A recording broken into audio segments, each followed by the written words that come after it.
licenciada Ivette Elena Cardona Amaya. Está saludando a los miembros de la subcomisión. La licenciada Cardona Amaya ha sido colaboradora jurídica del Tribunal Sancionador de la Defensoría del Consumidor, colaboradora y coordinadora en área de amparos de la Sala de lo Constitucional de la Corte Suprema de Justicia, colaboradora jurídica del Ministerio de Planificación y Coordinación del Desarrollo Social y Económico. Buenos días, doctora Ivette Elena Cardona Amaya. Bienvenida a la subcomisión para el estudio de las candidaturas al cargo de magistrados de la Corte Suprema de Justicia. En la mesa usted tiene 3 preguntas introductorias.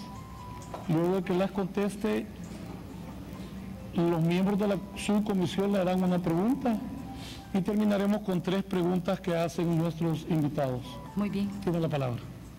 Muchas gracias, y con la venia de la subcomisión voy a leer las preguntas, voy a contestar la primera de las preguntas. La primera dice así: ¿cuál es su apreciación general sobre el órgano judicial? Sobre esta pregunta, es una pregunta bastante compleja, en vista de que se trata del funcionamiento de uno de los órganos fundamentales del Estado. Y para explicarme adecuadamente quisiera responderles atendiendo a 4 perspectivas: una institucional, otra financiera, otra con relación al recurso humano y desde la perspectiva de la ciudadanía. En cuanto a la institucional, dada la trascendencia del órgano judicial a la que le corresponde la gran labor de establecer la verdad jurídica irrevocable en los procesos jurisdiccionales, el órgano judicial tiene que atender inmediatamente las necesidades de la sociedad, y por eso vemos que el órgano judicial ha modernizado o se orienta a modernizar las jurisdicciones y promover las legislaciones. Modernizar las jurisdicciones en cuanto a la creación de nuevas jurisdicciones. Por ejemplo, podemos ver el caso de la promoción y luego promulgación del Código Procesal Civil y Mercantil, que se dio lugar a la creación de los tribunales concentrados de civiles y mercantiles. Igualmente, tras la promulgación de la Ley del Medio Ambiente, se crearon las jurisdicciones de medio ambiente a través de un tribunal de primera instancia y de una cámara para proteger el derecho fundamental al medio ambiente sano. Igualmente, los tribunales especializados en materia penal para atender los delitos relacionados con el narcotráfico y relacionados con el crimen organizado. Fueron también jurisdicciones novedosas que ahora mismo vemos en las noticias que se está reformulando estas jurisdicciones en cuanto básicamente los delitos que deben conocer, porque al parecer tienen mucha concentración de trabajo. Otra jurisdicción importante son los tribunales con jurisdicción para tutelar una vida libre de violencia contra la mujer frente a situaciones de feminicidio.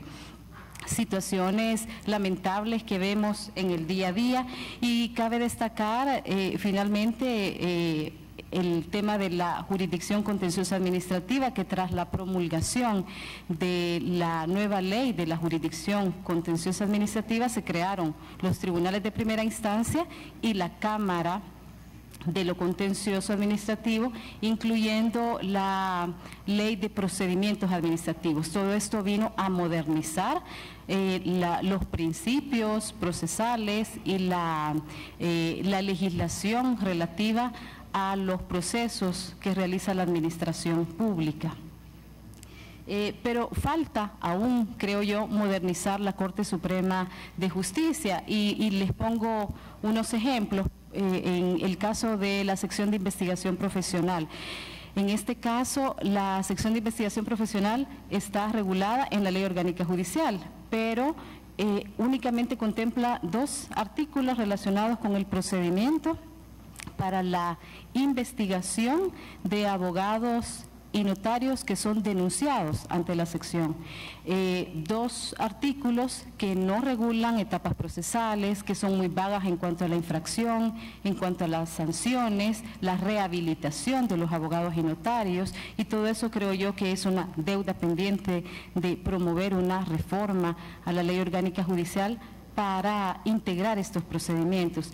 Igual creo que hay que reformular la función del notariado. Yo creo que ya no basta solo hacer un examen de notariado como se está llevando a cabo, sino trascender a eso y tratar de que la función pública del notariado sea realmente controlada y verificada y cómo se está efectuando. Otro de los aspectos importantes en mi apreciación es el Departamento de Investigación Judicial. Es un departamento que ha sido creado por un acuerdo de Corte Plena, no es creado por la Ley Orgánica Judicial. Y para mí, en mi posición, creo yo que hay que tener suficiente, esta sección tan importante, suficiente respaldo legislativo, porque se trata de investigar actuaciones judiciales y la conducta del juez cuando el juez es denunciado ante la Corte. Por tanto, si la Corte Plena va a tomar decisión sobre una situación irregular que esté sucediendo en un tribunal, realmente tiene que tener asidero legal la sección de investigación profesional. Por otro lado, la ley de probidad, que como ustedes saben fue declarada inconstitucional y por tanto cobró vigencia a la ley sobre el enriquecimiento ilícito. Esto vuelve a lo anterior en el sentido de que la sección de probidad ahora está regida por una ley tan antigua que data de 1959 y que es necesario modernizar la legislación, promover nuevamente la legislación. Otro tema es una legislación en materia constitucional, en materia de procesos constitucionales. La ley actual de procedimientos constitucionales ya no cumple las expectativas reales, actuales, tiene que modernizarse, tiene que sistematizarse los 3 procesos de los que conoce la Sala de lo Constitucional, incluso revisar la potestad que tiene respecto del control difuso, que esto se creó mediante una reforma a esta ley. En definitiva, promover una modernización de la legislación procesal constitucional. Eso en cuanto al aspecto institucional. En cuanto a la perspectiva financiera, el órgano judicial es el único órgano fundamental del Estado que tiene una asignación presupuestaria no menor del 6% de los gastos corrientes de la ley de presupuesto.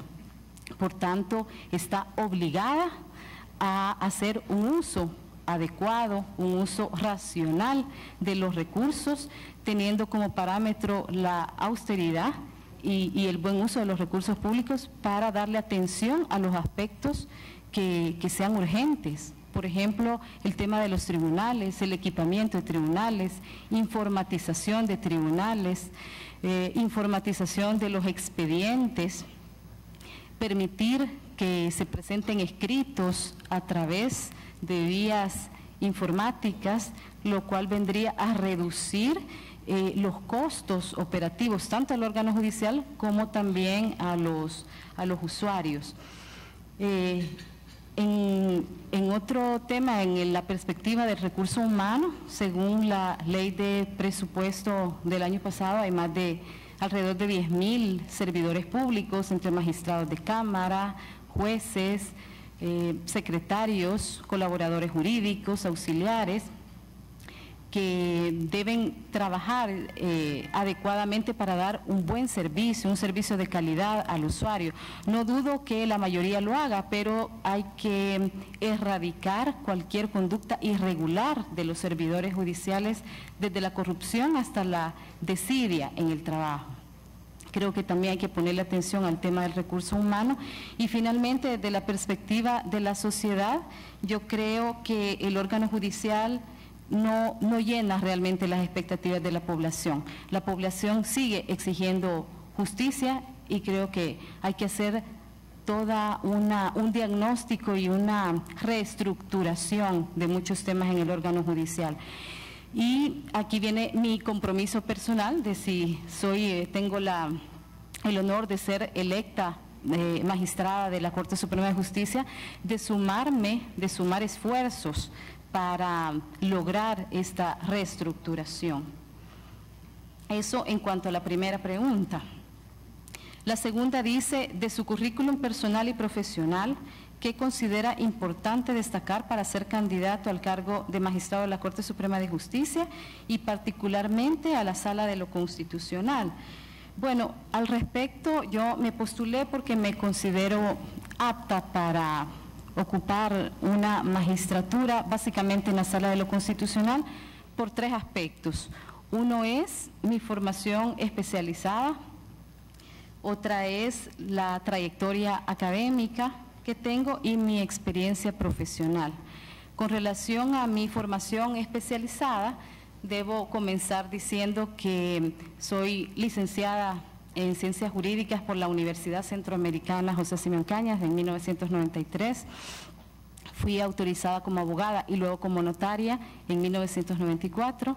Tengo el título de doctora en el programa de Derecho Constitucional Económico de la Universidad de Salamanca y humildemente lo digo, pero fui graduada con la nota de sobresaliente cum laude y tuve el honor de ser reconocida con el Premio Extraordinario de Doctorado por mi tesis doctoral, que justamente trató sobre el tema de un análisis comparativo del amparo en El Salvador con relación a España y la posibilidad de tutela de los derechos fundamentales frente a particulares. También he realizado cursos de especialización en justicia constitucional en la Universidad Carlos III de Madrid y otros cursos de especialización en la Universidad de Salamanca.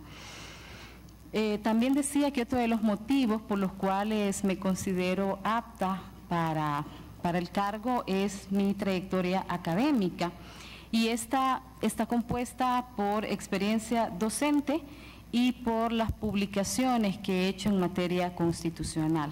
Mi experiencia docente data desde los años 90 en las que fui profesora docente de la Escuela de Capacitación del Consejo Nacional de la Judicatura.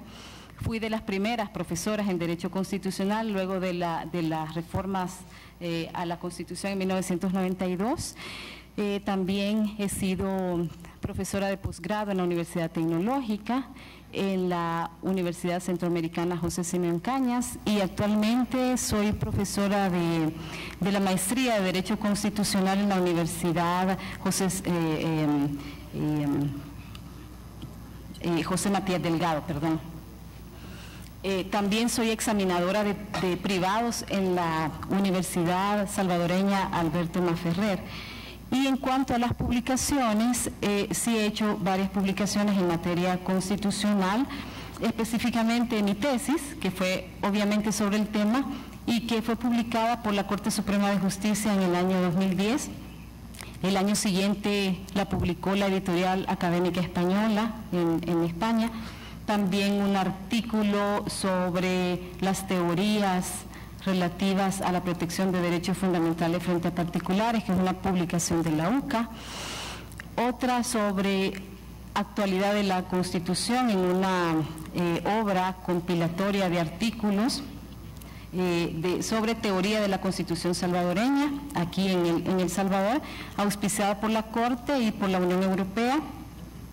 Y un trabajo sobre reforma constitucional que fue publicado también en la obra colectiva publicada en México, que se denominó la reforma constitucional, sus implicaciones jurídicas y políticas en el contexto comparado.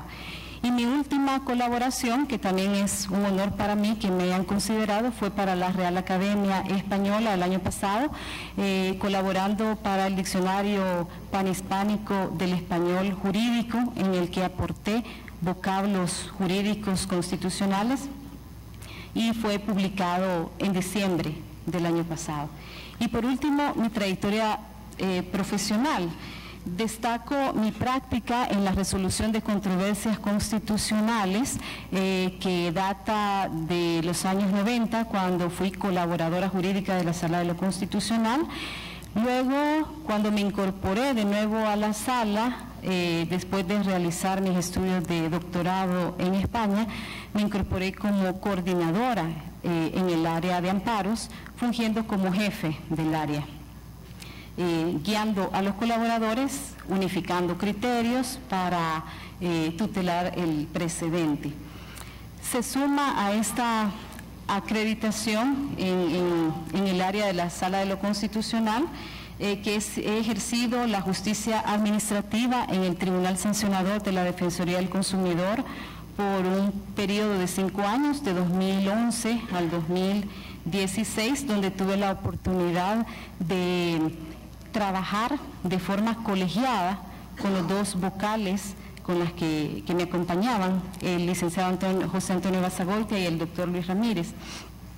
La práctica fue interesante porque allí aprendí a debatir, dialogar, votar, como sucede en todos los tribunales que tienen, los tribunales colegiados, es la característica básica de los tribunales colegiados, y por tanto esa fue la práctica que tuve en el Tribunal Sancionador en este tema, para tomar decisiones relacionadas con la materia de consumo.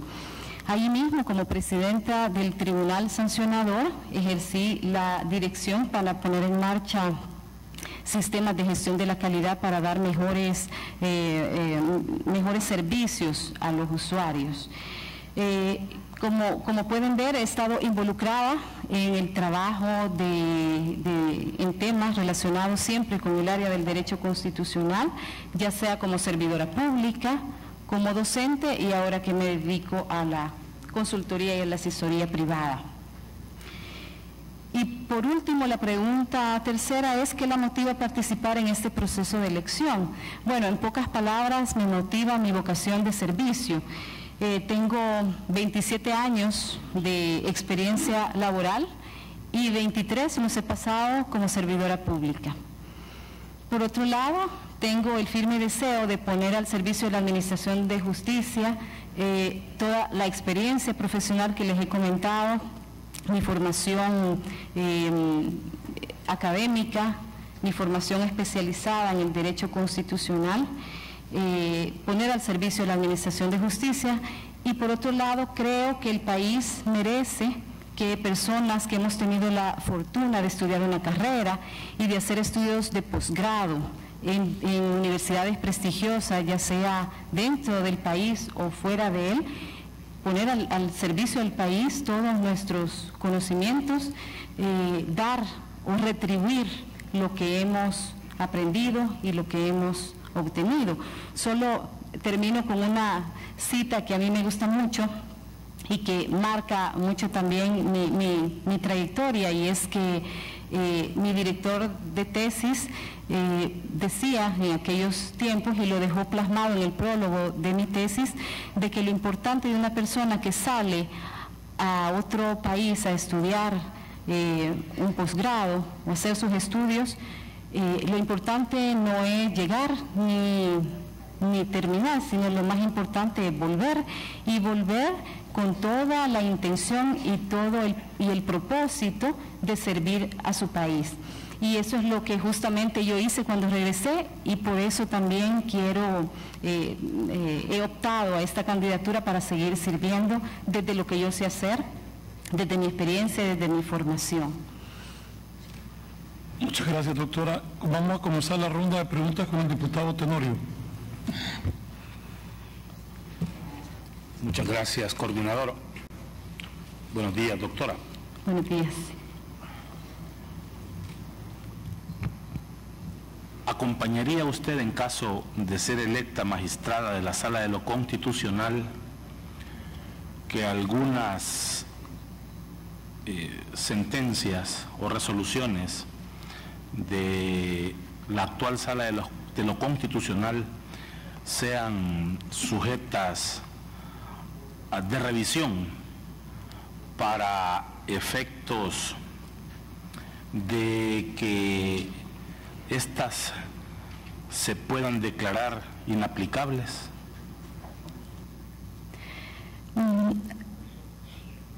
Sí, acompañaría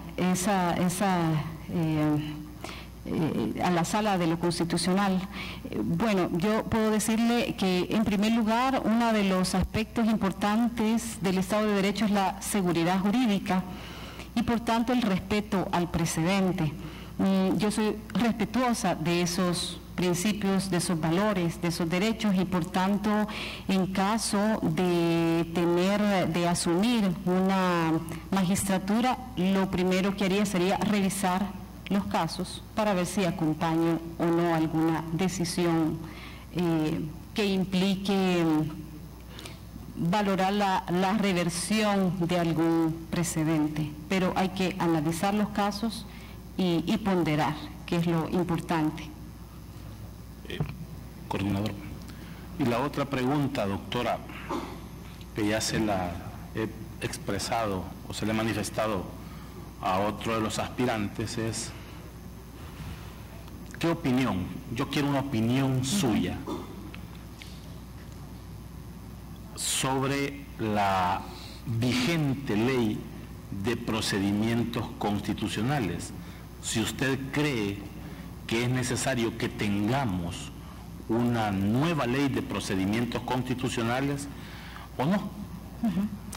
Sí, efectivamente creo que es una deuda pendiente, es un aspecto institucional importante que la Corte Suprema de Justicia, que tiene iniciativa de ley en materias relacionadas a la jurisdicción, pueda promover con urgencia una nueva legislación procesal constitucional, porque la ley de procedimientos constitucionales es una norma preconstitucional, es una norma que data de 1960 y lo que hizo esa ley es reunir sin ninguna sistematización los procesos de amparo que se creó en 1886, el proceso de habeas corpus que se creó en 1841, en la Constitución de 1841, y el proceso de inconstitucionalidad que se creó en 1950.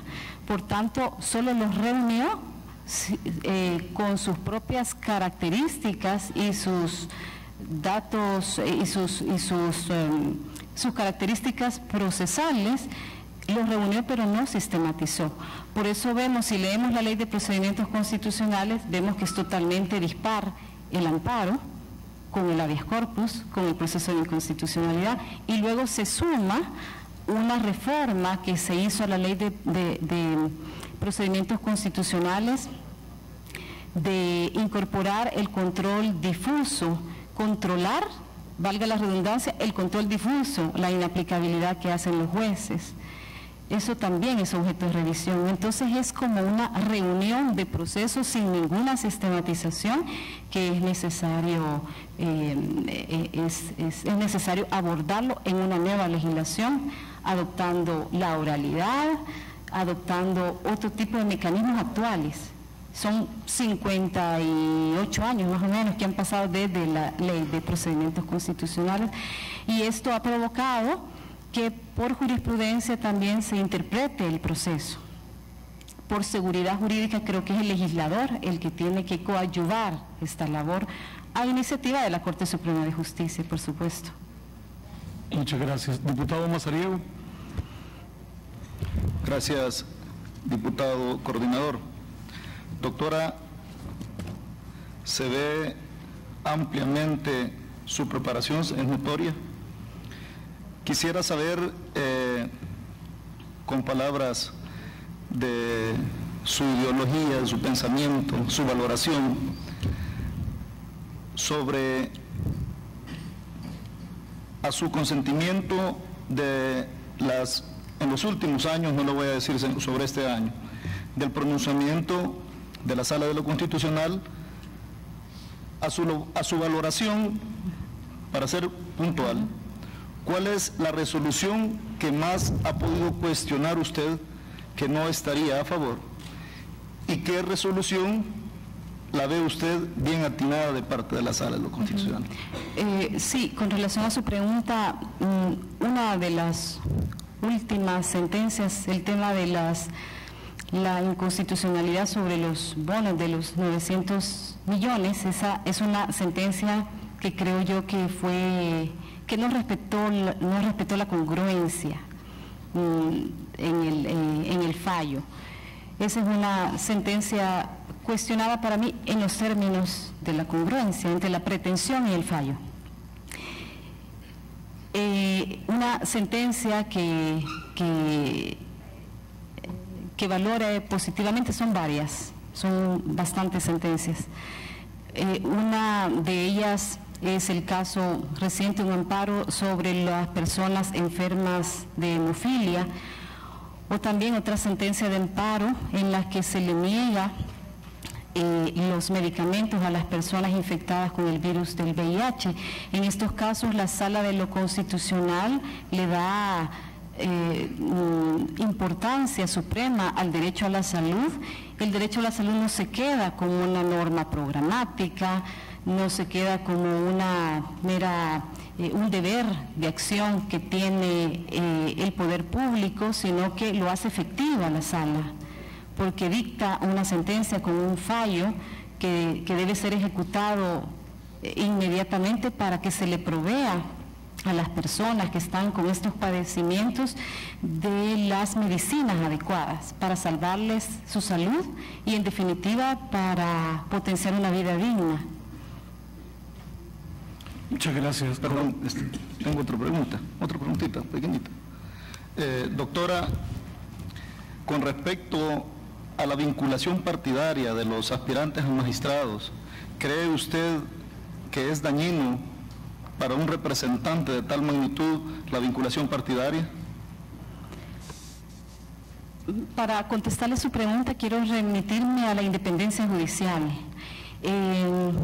Luego de la firma de los acuerdos de paz que dio lugar a las reformas constitucionales en 1992, y estas reformas vinieron a revitalizar el Estado salvadoreño a nivel jurídico y político, uno de los aspectos importantes fue el cuidar la independencia judicial, a fin de que las resoluciones se dictaran únicamente con apego a la ley y a la Constitución, con apego al derecho, sin ningún tipo de presión o incidencia foránea del órgano judicial o dentro del órgano judicial.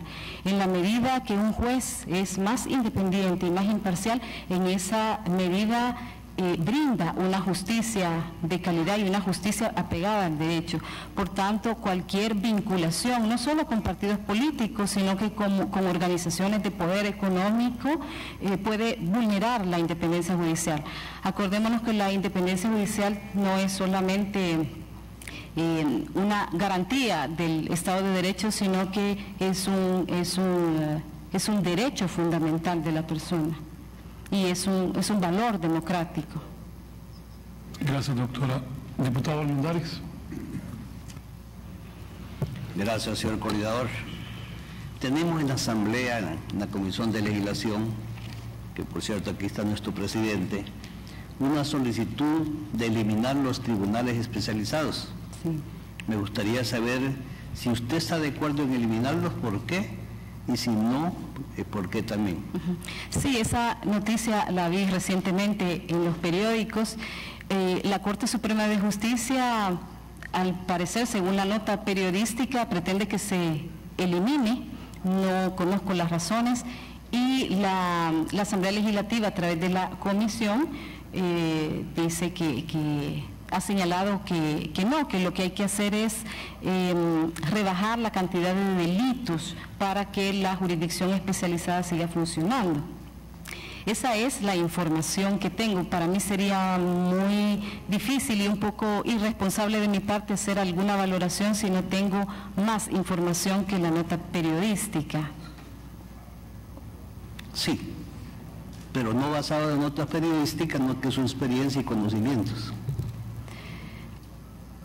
Como les decía al principio, uno de los aspectos que ha marcado la modernización judicial es la creación de nuevas jurisdicciones que atiendan las demandas sociales. Al parecer, estos tribunales han atendido la demanda social de cierto tipo de delitos.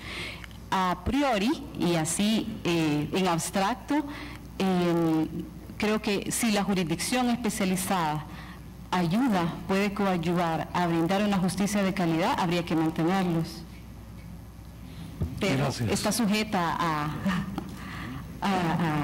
a consideraciones profundas con toda la información debida. Gracias, doctora. Continuaría el diputado Martel.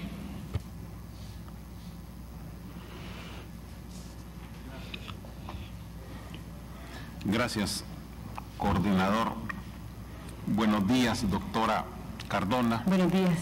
Es un gusto, he escuchado con mucha atención su intervención inicial y las respuestas que usted ha dado. Un elemento que a mi juicio es fundamental para la seguridad jurídica es el respeto a la ley. Por ello, yo le doy especial importancia al juramento que todos los funcionarios hacen antes de tomar posesión de su cargo, que es prácticamente una lectura del artículo 235 de nuestra Constitución, que me voy a permitir leer.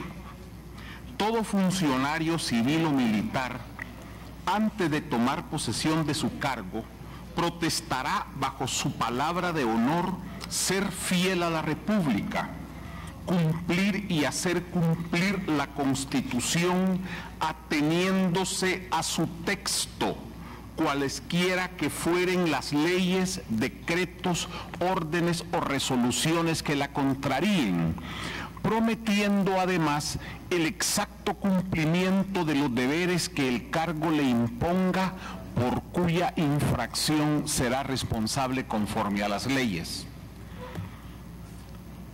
En ese sentido, yo me pregunto y le pregunto a usted si pueden haber resoluciones en las cuales la interpretación constitucional emitida por la Sala de lo Constitucional pueda crear un efecto contrario al texto constitucional, ya en la realidad.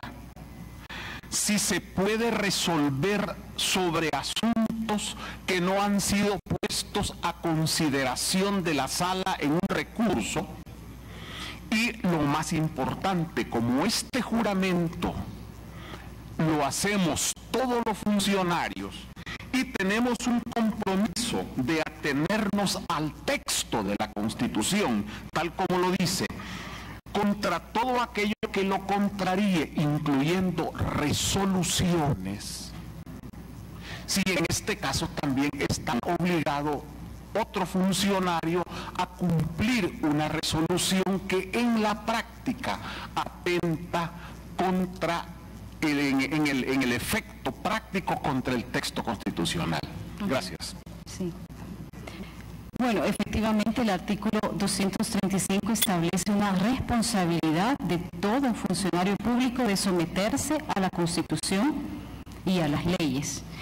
Y en ese sometimiento están los tres poderes del Estado, los tres órganos del Estado: el Ejecutivo, el órgano legislativo y el órgano judicial, y la misma Sala de lo Constitucional, porque es un órgano constituido. Por otra parte, sí debe respetarse la ley, debe respetarse la Constitución, obviamente, debe atenerse a la Constitución cualquier funcionario público que ha jurado, que ha hecho este juramento, esta protesta constitucional. Por tanto, la Sala, como le digo, está vinculada a esa responsabilidad. Ahora, el texto constitucional es un texto que no se puede equiparar en su estructura normativa a las leyes.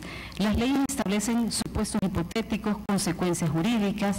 La Constitución establece principios, valores, derechos fundamentales, mandatos al legislador, garantías institucionales, que si las leemos no hay supuestos, no hay consecuencias, son normas muy abiertas, son normas, como les dice la doctrina, incompletas, normas que requieren de interpretación para que puedan ser aplicadas.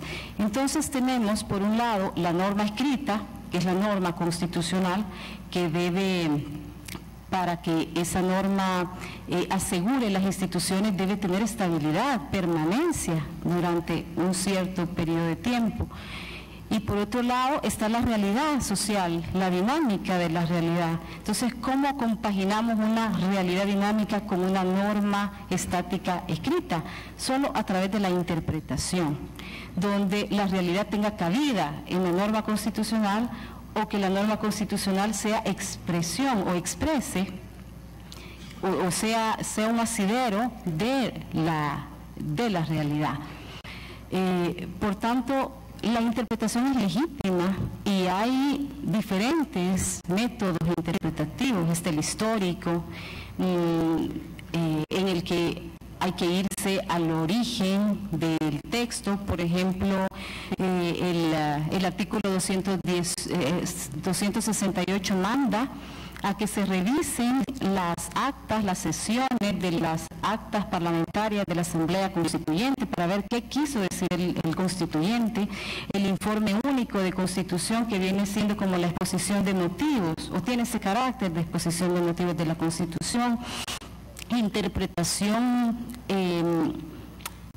conforme a la Constitución, que crea unidad, una interpretación sistematizadora de la Constitución. Entonces la interpretación es válida para dar una respuesta actual a la norma. Lo que hay que revisar es que esa interpretación esté dentro de los contornos de la Constitución. Entonces puede variar la literalidad, puede variar, pero si esa interpretación le da significado actual a la norma y esta no riñe con los contornos de la propia Constitución, es una interpretación válida. Por otro lado, la Sala de lo Constitucional es el máximo intérprete de la Constitución, el máximo guardián de la Constitución, y sus interpretaciones y su jurisprudencia es vinculante. Entonces, el juez constitucional debe tener un súper cuidado, un máximo cuidado de hacer unas interpretaciones conforme a la Constitución, a tener autocontención, como dice la doctrina, para no dejarse llevar por vaivenes del momento, por cualquier situación, sino que haga una interpretación ponderada de la norma, respetando el principio democrático, la potestad, la libertad de configuración que tiene el legislador, o sea, interpretar la norma dentro de los parámetros que tiene la Constitución. No puede salirse de esos parámetros, aunque en la interpretación el texto pueda cambiar, pero el texto cambia su literalidad y le da un significado actual. Eso no es inconstitucional. Sería inconstitucional si traspasa los muros de la Constitución, que es el sistema de valores, la dignidad, la libertad, la igualdad, los derechos fundamentales, y el sistema político democrático y la forma de Estado y de gobierno presidencialista, republicana, pluralista y representativa. Eso es lo que no puede alterar la interpretación constitucional. Gracias. Es decir, si le entiendo entonces, a su juicio, literalidad y texto no es exactamente lo mismo y podemos variar entonces la literalidad ateniéndonos al texto. Sí, eso sería. Se puede variar la literalidad. Yo puedo hacer una interpretación literal del texto distinta del efecto que ha ocasionado, ¿o cómo? La literalidad en una interpretación se puede sacrificar si el significado que se le está dando a la norma, a la luz siempre de la pretensión, porque también hay que tener en cuenta que un tribunal constitucional no puede actuar de oficio, sería ilegítimo que actuara de oficio. No puede actuar de oficio, tiene que actuar dependiendo de la pretensión que se le presente, de la prueba, de la valoración que haga de la prueba, para respetar la congruencia. Entonces, la literalidad sí se puede sacrificar si se le da un significado constitucional a la norma. Gracias. Diputado Handel. Gracias, coordinador. Bueno, todavía buenos días, doctora Ivette. Buenos días. Buenos días. Yo quiero hacerle, esta pregunta es un poco compuesta, ¿verdad? Espero no causar mucho tiempo. Dice así: la actual Sala de lo Constitucional aplica supletoriamente el artículo 55 del Código Procesal Civil y Mercantil. Ello dice: la habilita para seguir conociendo del caso aún y cuando han sido recusados, como en el caso del magistrado Ulises Rivas. No obstante, el inciso tercero de dicho artículo establece que, planteada la recusación de un magistrado de la Sala de lo Civil, que en este caso sería equivalente a un magistrado de la Sala de lo Constitucional, ya que lo están citando, el proceso que sigue es dar audiencia a las partes por el plazo común de 3 días, que, complementándolo con el artículo 12 de la Ley Orgánica Judicial, quien debe continuar conociendo es un magistrado suplente. La pregunta: ¿está de acuerdo con esa afirmación o está usted de acuerdo que un magistrado siga conociendo del proceso hasta llegar a sentencia sin dictarla? Después haría la otra pregunta, el complemento. Gracias. Bueno, si un juez es recusado, en primer lugar el juez tiene que, si tiene un conflicto de interés en una causa, tiene que excusarse. Eso es por ética judicial, porque esto dañaría su imparcialidad en el conocimiento del caso. Si no se excusa, las partes tienen la posibilidad de recusar al juez y que se conozca de esa recusación por la autoridad competente para ver si es válida o no el motivo de la recusación. Requiere una calificación jurídica la validez de la causa que da lugar a la recusación. Si es válida, se tiene que apartar del conocimiento del caso, pero si el tribunal considera que no es válido el motivo de la recusación, el juez puede seguir conociendo del caso. Ok, gracias. Aunque en este caso el juez fue juez y parte, se juzgó él mismo y se autorizó él mismo a seguir haciendo. Entonces esto me da pie a la siguiente pregunta. ¿Considera usted que la Sala de lo Constitucional, como máximo intérprete de la Constitución, es un ente exento del control constitucional? Gracias.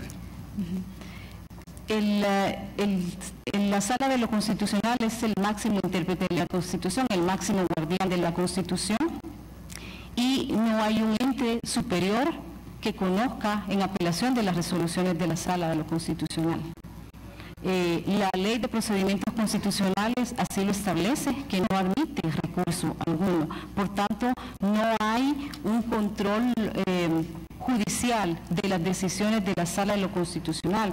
Puede haber un control político. Por ejemplo, está previsto que la Asamblea Legislativa, está previsto en la Constitución, pueda destituir magistrados o pueda tomar este tipo de decisiones, pero no hay un control judicial de las decisiones de la Sala de lo Constitucional, y de ahí que la elección de magistrados tiene que ser muy atinada y muy ponderada,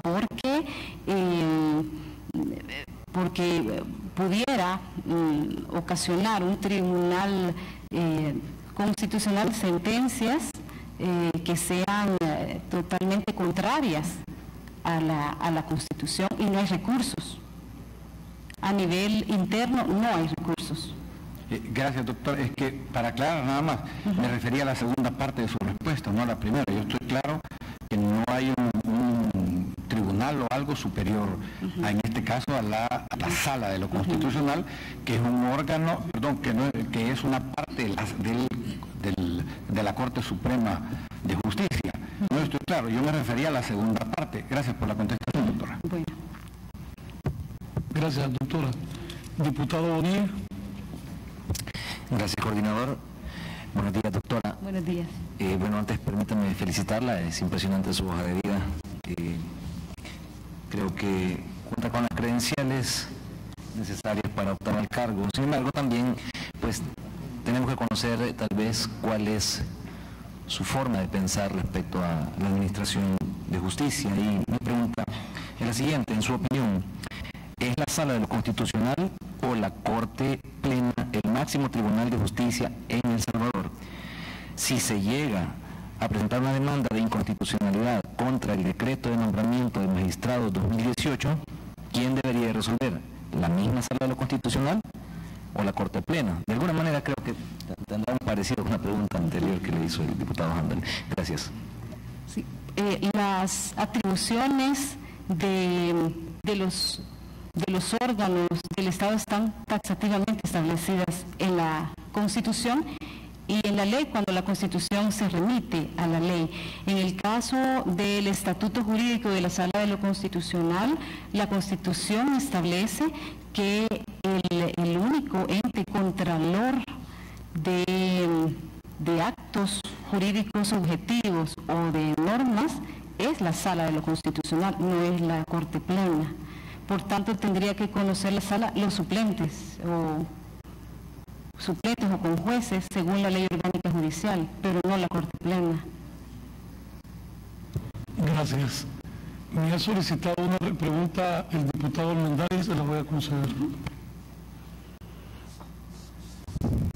Como he escuchado al diputado Bartel, que dice yo no soy abogado, y mi abuelo decía mejor ser tonto, pasar por tonto un minuto, no que toda la vida. Yo he estado escuchando de que la Sala interpreta la Constitución, pero la Constitución en el artículo 174 dice la Corte Suprema de Justicia tendrá una Sala de lo Constitucional a la cual corresponderá conocer y resolver las demandas de inconstitucionalidad de las leyes, decretos y reglamentos, los procesos de amparo, el habeas corpus, las controversias entre el órgano legislativo y el órgano ejecutivo a que se refiere el artículo 138, etcétera, etcétera, etcétera. Pero no veo que tenga la atribución de interpretar la Constitución que fue hecha por una constituyente en la cual fue razonada. Sí, para que la Sala de lo Constitucional pueda resolver controversias que se le presenten en estos diferentes procesos, al juez constitucional se le presenta una demanda, como decía anteriormente, no puede actuar de oficio, no puede interpretar la Constitución porque así lo desea, sino lo hace porque se le presenta una pretensión. En la pretensión se establece el fundamento de hecho y el fundamento jurídico para que el tribunal conozca si un acto jurídico subjetivo o una norma, dependiendo del tipo de proceso, es contrario a lo que dice la Constitución. Para determinar si ya en el proceso, para determinar si el acto o la norma es contrario a la Constitución, tiene que hacer una ponderación, tiene que hacer un juicio de valor para llegar a una conclusión. Y de ahí que sale la interpretación. Por el tipo de juicio, y esto no solamente lo hace la Sala de lo Constitucional, sino los jueces de la Constitución, los jueces de los tribunales, de toda la judicatura, incluso los jueces administrativos, tienen la labor de hacer interpretaciones de las leyes sobre la base de los hechos y de las pruebas que se le presentan, para determinar si hay una violación a la ley, para determinar lo que le corresponde de acuerdo al proceso. Entonces, la interpretación no es exclusiva de la Sala de lo Constitucional, la interpretación lo hacen todos los tribunales de justicia, y el control difuso de constitucionalidad le establece la atribución a los jueces de que previamente a sentenciar un caso tienen que hacer un juicio de valor de si la ley es conforme a la Constitución. Al hacer ese juicio de valor interpreta también la ley y la Constitución. Sí, pero hemos escuchado de que ha interpretado un artículo de la Constitución por otro artículo de la Constitución, y esa es mi confusión, que está interpretando. Es más, en las resoluciones nunca hemos visto que use la exposición de motivos que usaron los constituyentes por cada artículo. Lo que generalmente hace la sala es hacer una interpretación sistemática de normas, y esa sistematización muchas veces o generalmente viene establecida por la propia pretensión. Los demandantes le proponen al juez constitucional el parámetro de decisión y el objeto de la decisión para que se haga la interpretación y se decida finalmente en el fallo. Gracias, doctora. Ha habido cantidad de preguntas, tengo cantidad de preguntas también de los invitados, pero voy a tratar de variar un poco la dinámica. Dentro de lo que preparamos como equipo nosotros, tengo una pregunta que se la voy a hacer, quiero oírla. Y es la primera, fíjense, que habíamos preparado, y dice, ¿qué opina del rol que debe desempeñar la mujer en el órgano judicial? Bueno, yo creo que estamos en un momento del desarrollo de la sociedad democrática moderna en la que ya no caben sesgos contrarios a pensar que la mujer no puede llegar a un puesto de decisión importante, y eso es un avance democrático valioso, porque de lo que se trata es de tener una sociedad democrática igualitaria, igualar a los géneros, que no hayan diferenciaciones irrazonables, y es irrazonable hacer diferencias por género. Creo que los tribunales de justicia deben estar compuestos por hombres, por mujeres. En el caso de un tribunal colegiado hay diversidad de pensamiento jurídico, y debe también haber diversidad en la sensibilización. Los hombres y las mujeres tenemos los mismos derechos frente a la ley, por aplicación de la ley, pero somos diferentes en cuanto a sensibilizaciones, etcétera. Entonces creo que es importante tener esa diversidad en un tribunal colegiado de hombres y mujeres. Gracias, doctora. El Círculo de Abogados le pregunta que si tiene asidero constitucional la mutación constitucional o la interpretación de extensión para la parte orgánica de la Corte Suprema de Justicia. La mutación es un cambio, significa cambio. Muchas veces, como decíamos anteriormente, en cuanto a la interpretación puede sacrificar la literalidad, porque le da un significado dentro de los parámetros constitucionales. La mutación es ilegítima si cambia totalmente el sentido el sentido de la Constitución, si varía el sistema de valores que la Constitución establece y rompe totalmente con el Estado democrático, con la forma de gobierno y de Estado presidencialista, republicano, representativo, pluralista.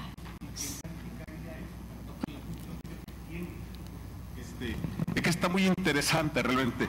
¿Y quién calificaría entonces que la mutación es ilegítima, por ejemplo? ¿Qué órgano lo puede hacer si esta lo ha hecho la Sala de lo Constitucional en algún momento? Sí, eso es un tema de control político y de control social, porque las resoluciones de la Sala no admiten recursos, no hay un control judicial de las decisiones de la Sala, y de ahí la ponderación que tiene que hacer la Sala de lo Constitucional al resolver un caso, y de una autocontención, como dice la doctrina. Pero eso ya lo había contestado, eso ya usted ya lo había contestado, porque también, por cierto, yo quería hacer un comentario, que la Asociación de Abogados del órgano judicial está planteando una pregunta similar, pero ya la contestó. Vamos a cerrar con una pregunta de los miembros del sindicato de la Corte Suprema, de uno de los sindicatos, que dice, le preguntan, usted mencionó que la Corte Suprema de Justicia debe de haber haber cambios. Entonces le preguntan a qué se refiere, que si son cambios administrativos o cambios jurisdiccionales, que por lo menos nos dé un ejemplo de cada uno. Sí, yo lo que decía al inicio es que el órgano judicial tiene retos importantes porque debe darle respuestas a las demandas sociales. Por ejemplo, los cambios que yo mencionaba al principio eran cambios en legislaciones. Por ejemplo, el tema de la sección de investigación profesional, que necesita cambios en la legislación, en la ley orgánica judicial, para tener un proceso claro, para atender las denuncias que llegan contra los abogados y los notarios. O también cambios en legislación para el Departamento de Investigación Judicial. A ese tipo de cambios me refería. Pero sí hay que fortalecer el órgano judicial en todo lo que haya que hacer para brindar un mejor servicio a la sociedad e impartir una verdadera y pronta justicia. Muchísimas gracias, doctora. Gracias a ustedes.